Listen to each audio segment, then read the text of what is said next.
You know, terrorists communicating with your kids using social media. So the FBI has seen it happen here, and they say it's a growing problem.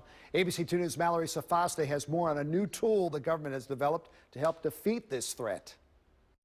They're like puppet masters. Extremists are using social media to communicate with teens, build a relationship, and then pull the strings to make your child do something potentially deadly on their behalf. It's a new way of recruiting, but officials believe they've come up with a way to better educate teens so they don't fall into the trap. Seeing my family that struggles with certain things and their guilt and their emotional part of it is hard for me. On April 15th, 2013, Erica Brannick was near the finish line waiting for her mom at the Boston Marathon. Something just blew up.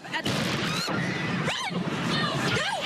She never did finish. 2 pressure cooker bombs exploded.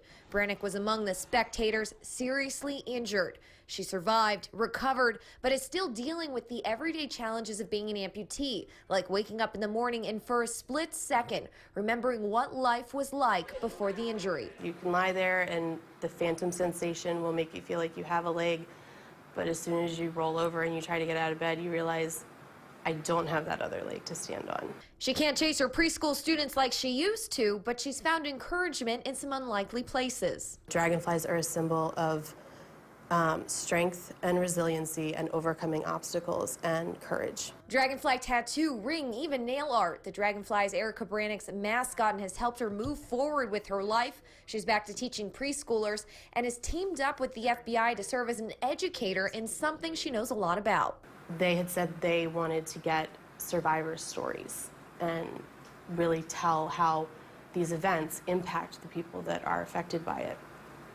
So it really made me go, okay, I want to be a part of this. The campaign is called Don't Be a Puppet, and it's an online teaching tool educating kids about violent extremism. I've survived this, and I'm always going to be a survivor. Erica's survivor story is one of several posted on the site. It shows the impact of violent attacks and how extremists are working to convince others to continue their mission. They can reach into the pocket of a young American and have them in their pocket on their phone and have them all day long and continue to just try to poison them with all of these ideas. And so I think our best line of defense is to arm these young people with the knowledge of the threat that's out there. The Game-like website is tailored to teens between the ages of 13 and 18. The FBI says that age group may be more vulnerable or looking to find their purpose in life. What they try to do is convince them that either there's corruption in the Western world or there's corruption in their government, that you're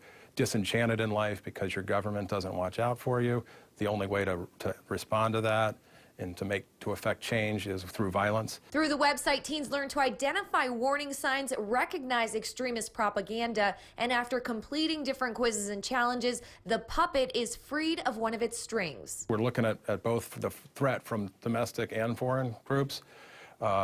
Certainly when you look at the case in Charleston, South Carolina, of Dylan Roof, who was radicalized to enter a church and initiate violence there.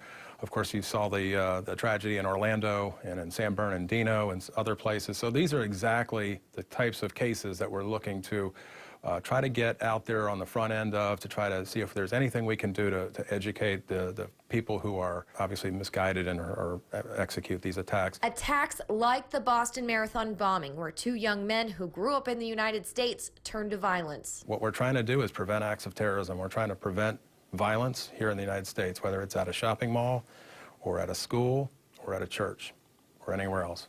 Terrorist attacks that forever changed the lives of people like Erica. 3 years later, she's still healing, still adjusting, and still teaching. And this new lesson is something she hopes will be life-saving. I'm proud of my progress, but it does get hard. I do get frustrated, and I do wish sometimes that I still did have my leg. But I've always said I'm thankful for the worst day of my life because it made me a better person.